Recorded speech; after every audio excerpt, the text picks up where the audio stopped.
Hello, I'm Father Joe Roesch of the Marian Fathers of the Immaculate Conception.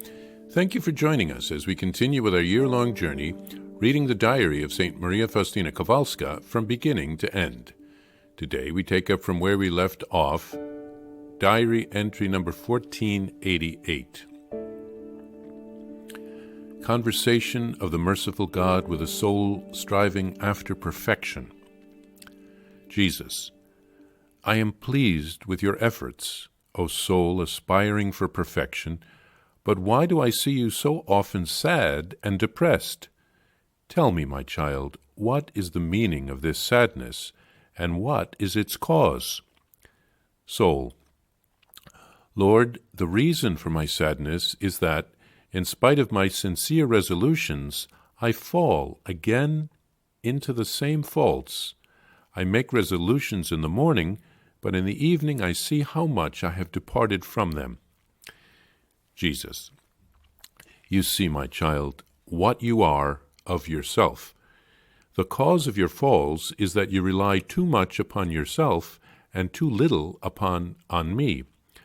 But let this not sadden you so much.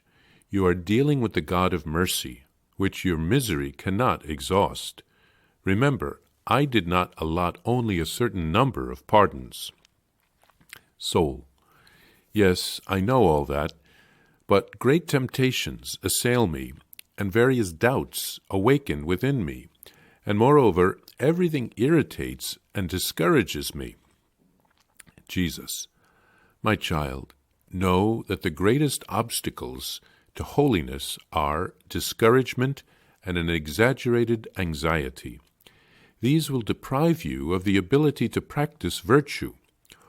All temptations united together ought not disturb your interior peace, not even momentarily. Sensitiveness and discouragement are the fruits of self-love.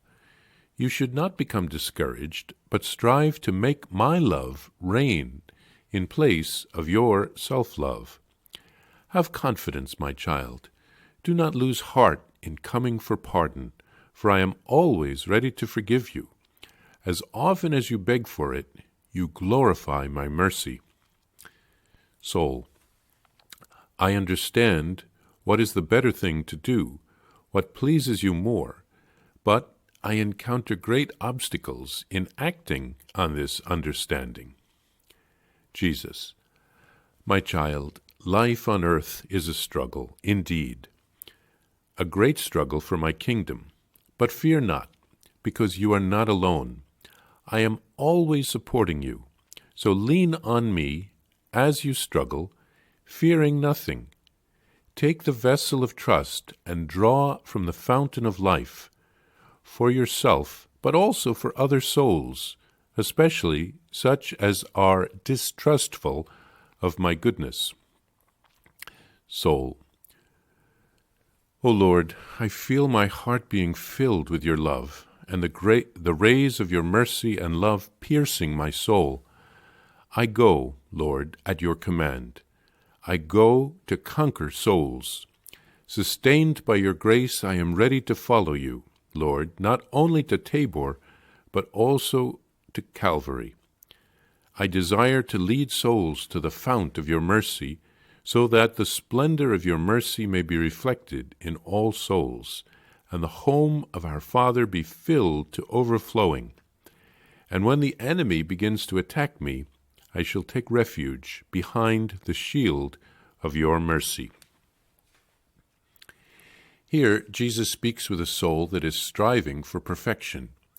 We all should be able to identify with this one, since hopefully we are all on the path to holiness. Jesus is pleased with the efforts that the soul is making, but asks why the soul is often sad and depressed. The soul is frustrated because it makes resolutions to improve, but then repeatedly falls into the same faults. Jesus tells the soul that this is all that it will be able to achieve if it only relies on its own strength. Jesus is merciful. He is always ready to forgive us and to pardon us. He wants us to rely on him for our strength. The soul is struggling with temptations and doubts. It is also irritated by many things and discouraged.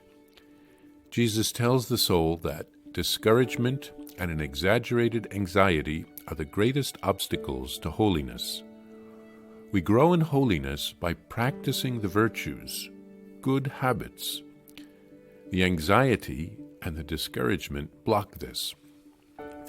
When we are overly sensitive and discouraged, this is the result of too much self-love, self-centeredness. Jesus tells us to make His love reign in our hearts. We need to trust in Him. We should ask for forgiveness as often as we need it. And Jesus promises to support us in our struggles. We are fighting a spiritual battle here on earth.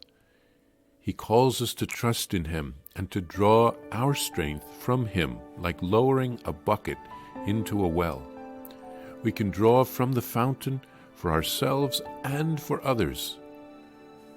Our souls will be transformed by Jesus' love.